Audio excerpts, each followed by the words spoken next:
I call Robin Walker. Thank you, Mr. Turner. I beg to move that this House has considered the dualling of Worcester's Southern Link and the Carrington Bridge. And Mr. Turner, it's a pleasure to be able to move this debate under your chairmanship and to do so before a minister who I'm truly delighted to welcome to his place and to his new role. I've previously discussed with his predecessor the strong case for improving Worcester's transport links.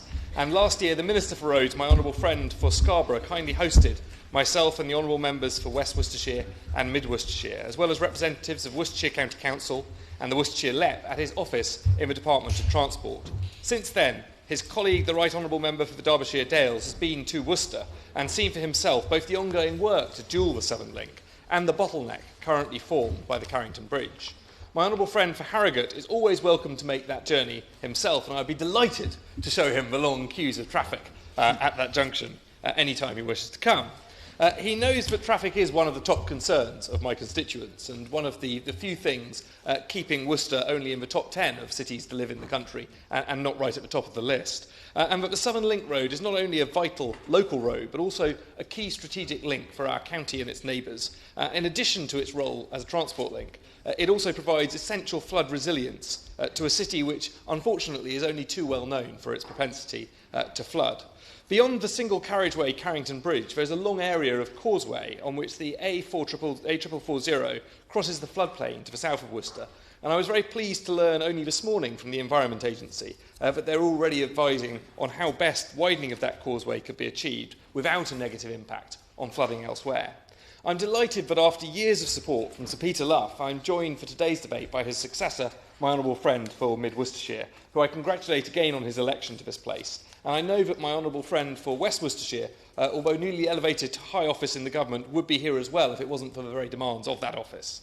The A440 Southern Link Road around Worcester is not only a vital part of the city and county's infrastructure, but the key link between the M5 and her constituents in Malvern and many other points west of Worcester.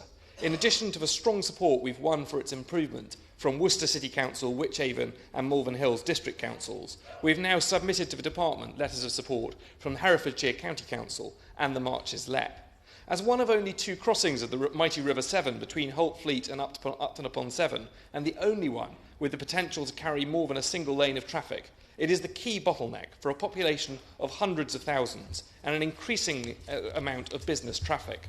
As my honourable friend pointed out the other day in Prime Minister's questions, Worcestershire has been the third fastest growing county economy in the UK, after only London and Oxfordshire over the last few years. This growth has seen unemployment more than halved and youth unemployment decline even further. It has seen huge numbers of new businesses starting up and existing businesses, such as Joy Mining Machinery and Compco in the west of Worcester, expanding, growing and taking on more staff, and the development of clusters of excellence, such as Malvern's thriving cybersecurity cluster.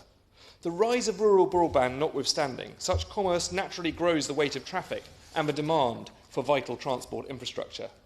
At the same time, our county is committed to building thousands, tens of thousands, more homes. There are already smart new housing estates to the west of Worcester, and where once Dines Green marked the western edge of the city, there are now new houses, doctors' surgeries and care homes at Earls Court Farm and along the Bromyard Road.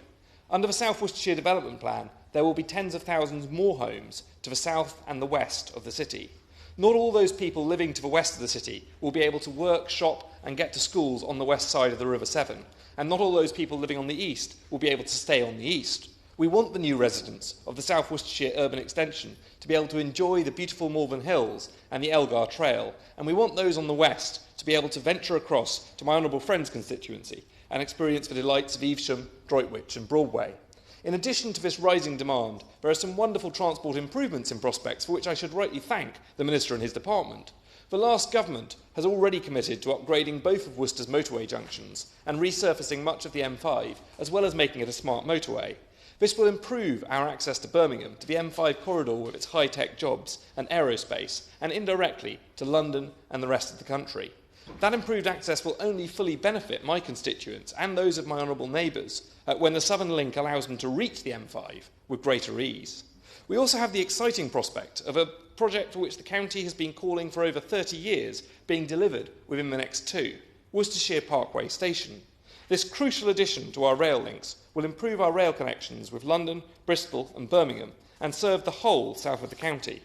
For my constituents in Worcester, it will mean that thousands more will have access to our railways, as neither of our existing stations has sufficient parking for people to be able to drive to them and leave their cars. For people living in the Warndon villages, St Peters, or anywhere on the western side of the city, Worcestershire Parkway will make rail travel a real option for the first time, but only if they can reach the station. The Southern Link itself provides crucial connectivity for all these people. But today, and for most of the last decade, the Southern Link has been running at capacity. Far too often, as a regular listener to BBC Hereford and Worcester, I've been regaled with the news that traffic is at a standstill on the Carrington Bridge. Far too often, I've been sat on the bridge or on the road running up to it in long queues of traffic early in the morning. Every morning and every evening, this crucial transport link is simply overwhelmed by the amount of traffic with which it must cope, and more traffic is diverted through the centre of Worcester City as a result.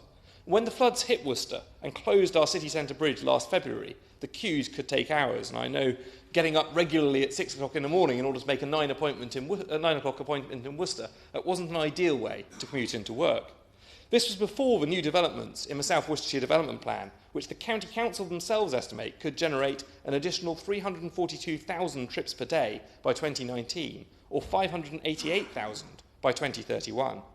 The road which has skirted the south of Worcester for decades has been in need of dualling for most of that time, and the bridge that joins the west of the Severn with the east might have met the challenges of 1985 admirably, but desperately needs upgrading for the 21st century.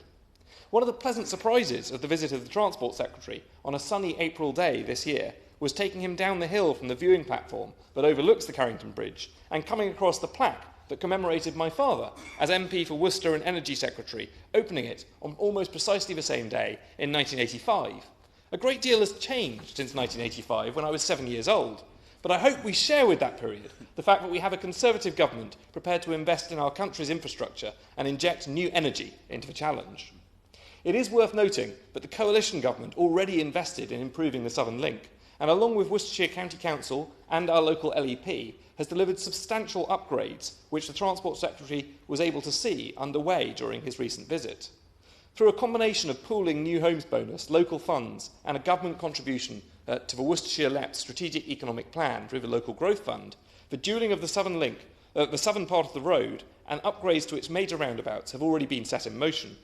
After decades in which Worcester's infrastructure seemed to be set in stone, this is a huge step forward, and the first major new roads investment since the 1980s in this part of the county.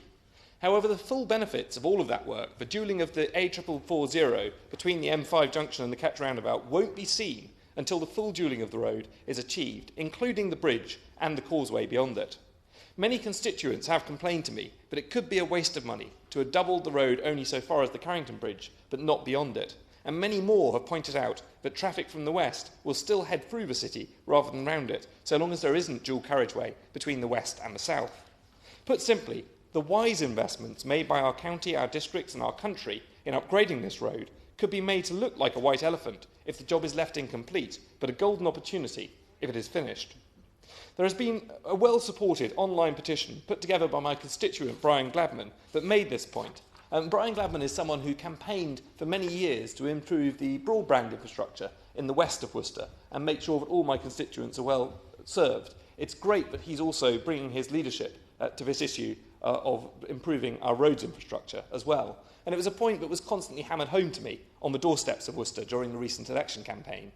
Any reader of the Worcester News will know that there has been concern about the layout of some of the new roundabouts, and that these too are a consequence of the design of the scheme being for a proper dual carriageway all the way round, but the work at this stage only being funded sufficiently to deliver that dualling as far as the River Severn. Once the dualling is taken across the river and over the Carrington Bridge, the bottlenecks will be removed, the traffic will flow more freely, and the roundabouts will work as they were intended. To date, dualling has achieved significant improvements in traffic flow, but what could be achieved in taking it further would be much, much greater. The work has been proceeding on a phased basis, and it is with Phase 4 estimated to cost a total of around £74 million that we seek help. The first 3 phases, which cost around £40 million, will be completed by 2018, and at that point it is crucial that through local funds, further LEP bids and government funding, we have the finance in place to secure the 4th. Worcestershire County Council has estimated that the contribution required from government will be in the region of £60 million, and the benefit to cost ratio is well over 2 to 1. My point today is to make clear that that would be money well invested. As the chairman of our LEP, Mark Stansfield, has said, the Southern Link Road is a key initiative focused on keeping businesses moving and connected in Worcestershire and to neighbouring counties. The dualling of the Carrington Bridge is fundamental to achieving the goals set out in the 10-year Strategic Economic Plan. Or as Simon Geraghty, leader of Worcester City Council, deputy leader of the county, said, the Worcester Southern Link Road is one of the most important strategic routes in the county, used by over 30,000 motorists a day to connect communities and businesses west of Worcester to the M5 motorway network, as well as providing an alternative route for local traffic to bypass the busy city centre. However, heavy congestion on this road is now holding the Worcestershire economy back and hampering efforts to improve the environment in the historic city centre. Everyone agrees this road needs to be dual-tracked from the motorway to the west of Worcester to enable the strong economic growth to continue and allow much-needed new homes and employment sites to go ahead. Working together, clear plans and funding packages are now in place to complete significant sections of the route, but the narrow single-lane Carrington Bridge is proving to be a real bottleneck. Securing funding to tackle this issue is now the county's #1 transport and infrastructure priority. It is vital to deliver the growth targets set out in the county's 10-year economic plan, and working together, funding must be secured if we are to unlock the economic potential of this part of Britain whilst preserving the great quality of life and environment that Worcestershire already offers. As Councillor Linda Robinson, the newly elected leader of Wychavon District Council, puts it, the Carrington Bridge is an essential piece of infrastructure, being part of a main arterial route connecting much of South Worcestershire and the M5. It's a notorious bottleneck and currently causes considerable delays and frustration to residents, visitors and commercial users alike. Its deficiencies represent a very real negative impact on business investment. Improving accessibility reinforces the message that Worcestershire is open for business by addressing such key issues. Or my favourite quote of the lot, the president of our Chamber of Commerce, Jim McBride, never knowingly underspoken, said, "We must proceed with the Southern Link Bridge as the current situation is intolerable. We have a dynamic growing industry, mainly in the high-tech sector, being held back by our inability to build one bridge.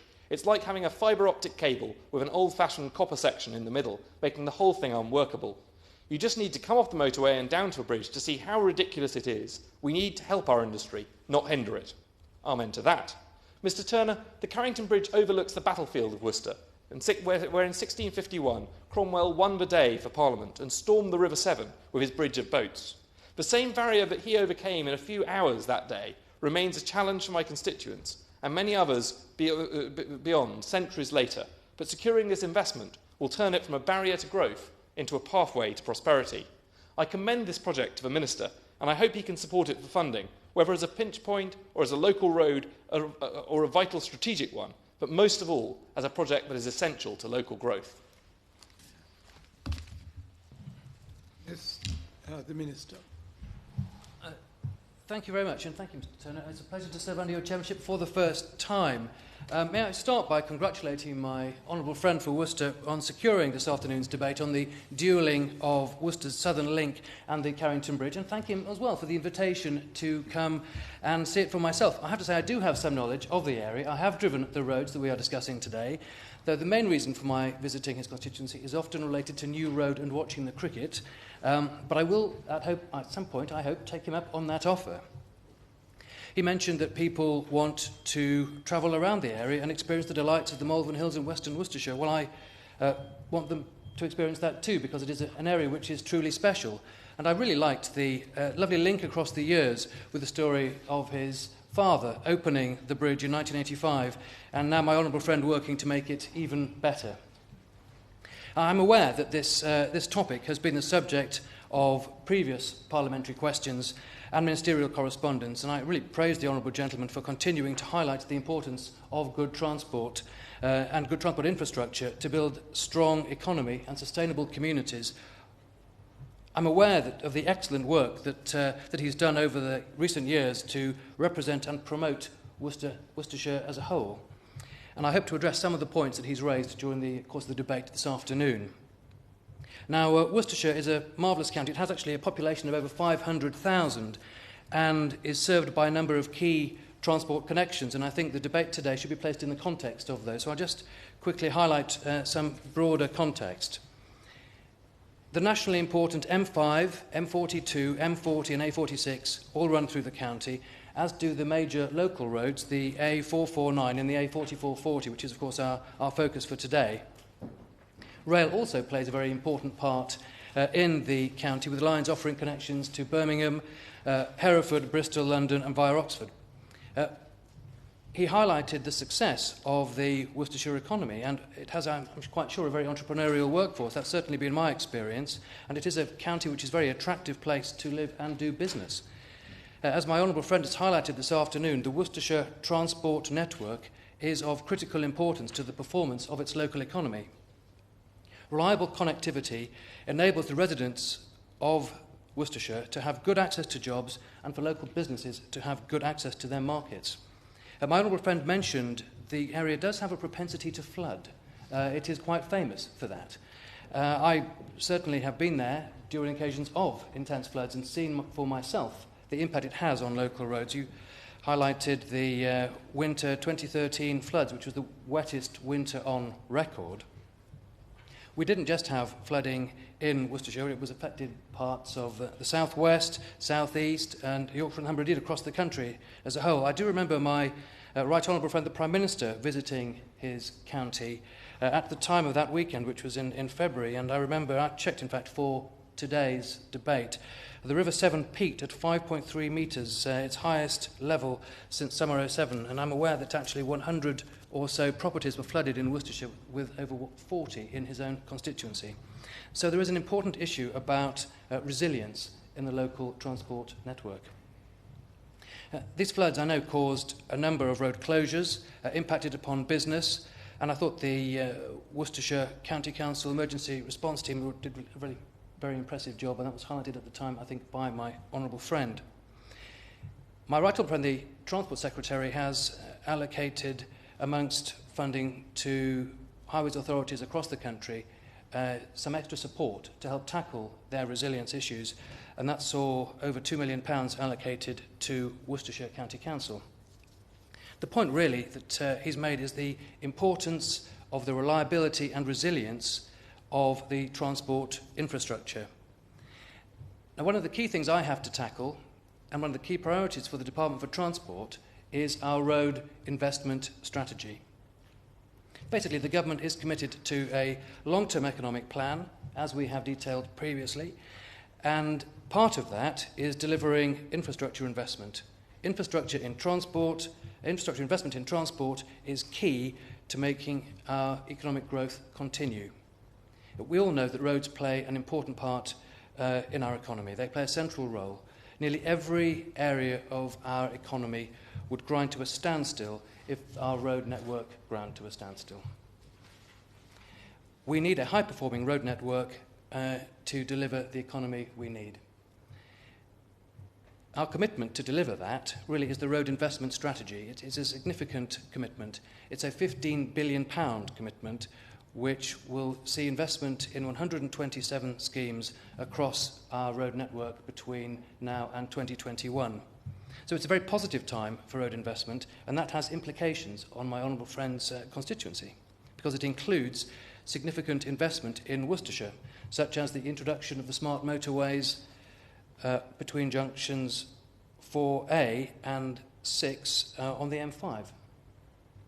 I understand that the work on this scheme is due to start later this year, and when it's complete, we will see additional capacity through the use of the hard shoulder as an extra lane, and also we will see the deployment of world-leading technology to make journey times much more reliable and to reduce congestion upon the network.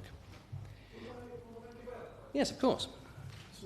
I'm very grateful for that investment, which has already been announced and which I welcomed earlier in my speech, particularly the fact that it includes new surfaces which will help to make the motorway quieter for residents nearby, which I know for both my constituents in the Warndon villages and for my honourable friend's constituents in Droitwich has been a major concern over the years. But would he accept that, of course, linking that extra capacity in the M5 to the west of the county will have significant economic benefits for the wider county economy? Minister. I certainly do accept that. I think that as you improve the strategic road network, will have a knock-on on all the other arterial roads surrounding it. That is the point about the word network. It doesn't just stop, it runs and flows or at least it is meant to. So I entirely agree with the point my honourable friend is making. Investment in local transport infrastructure, such as the Southern Link Road, is vitally important to the communities of the area, and that has been recognised not just by my honourable friend, but by all of the MPs in the area. The strong economic benefits that the Southern Link and the Carrington Bridge would bring are recognised by the LEP and in its strategic economic plan. I know that the A4440, the Worcester Southern Link Road, is seen as an essential part of Worcester's main road network, providing that important link between the M5, South and West Worcester, Great Malvern, and indeed the wider Malvern Hills district, and then on into Herefordshire and beyond. It's also an important bypass to the city centre and provides one of those two crossings. It's a long way to the south before you can cross again at Upton, a long way south. So the importance of this road is entirely understood for its immediate impact upon the area and its impact upon the remainder of the county.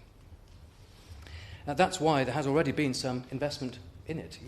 My honourable friend has highlighted that already, the improvements to the Ketch roundabout, the dualling of the A4440 towards Norton roundabout, received funding as a major local transport scheme through the Worcester Transport Strategy.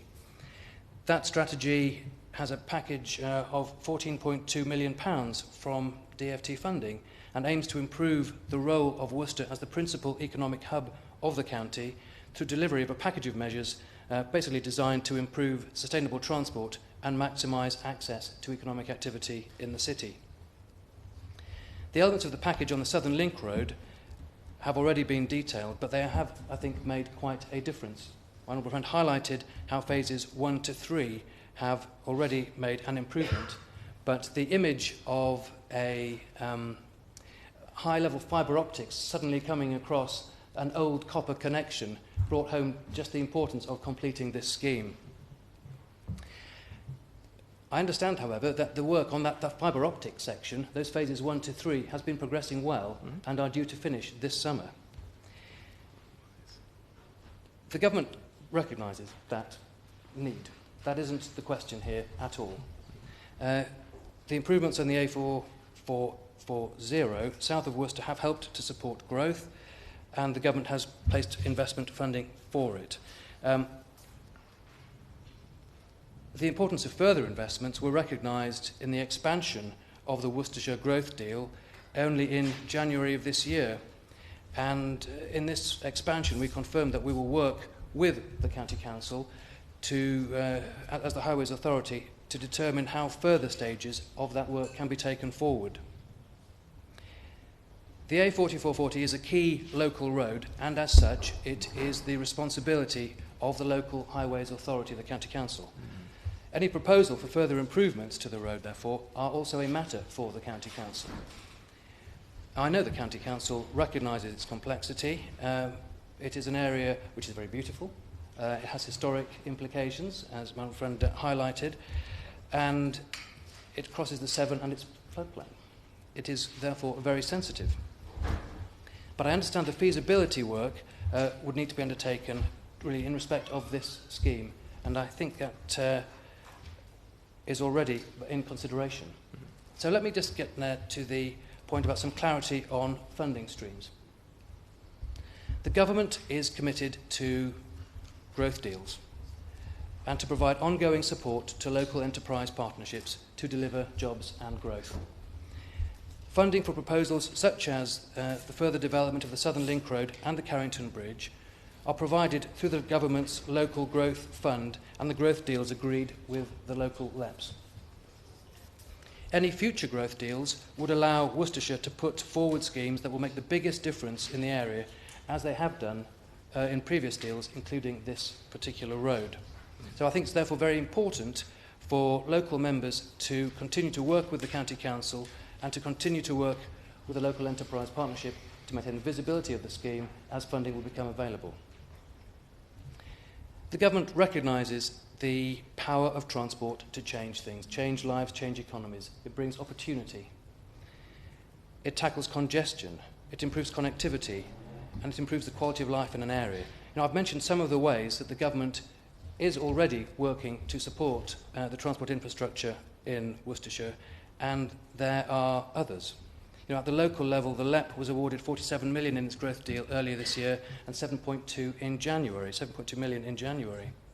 The local enterprise partnership, I think, has made a good start in its delivering its growth deal, and it should be congratulated both for its strong governance and the excellent work in delivery. That was a very pithy quote from your local, his honourable member's LEP leader. My honourable friend has made a very compelling case. He's clearly won local support. The quotes from the LEP and the Council demonstrates that. Phases 1 to 3 have made a difference. I cannot come here today and say, I'm bringing you a cheque from the Treasury. I wish I could say that. But I can say that I think this scheme is a good one. I can say that Phase 4 would indeed complete the package, and that the government will continue to invest in transport. The government will continue to invest in local growth deals and through LEPs.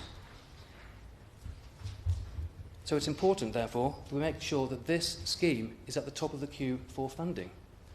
I think my honourable friend has made a very compelling case, but it is also a very big queue. We have had a historic underinvestment in infrastructure, and this government is trying very hard to catch up on almost an infrastructure deficit to match that of our financial deficit that the government is also tackling.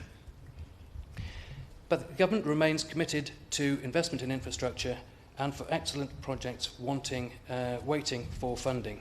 So with my honourable friend's customary tenacity as a champion for Worcester, I know that he will keep working, as with all of his neighbouring colleagues, to maintain the profile of this scheme, and I will also keep working to make sure that the government delivers the best we can for the people of the city of Worcester and for the rest of that very fine county. We completely agree that transport infrastructure is necessary, that this is a very good scheme. It isn't a lack of will, it is a question of making sure we have the right cash, but as the government's getting the economy moving and moving and moving, more and more cash is being invested for infrastructure.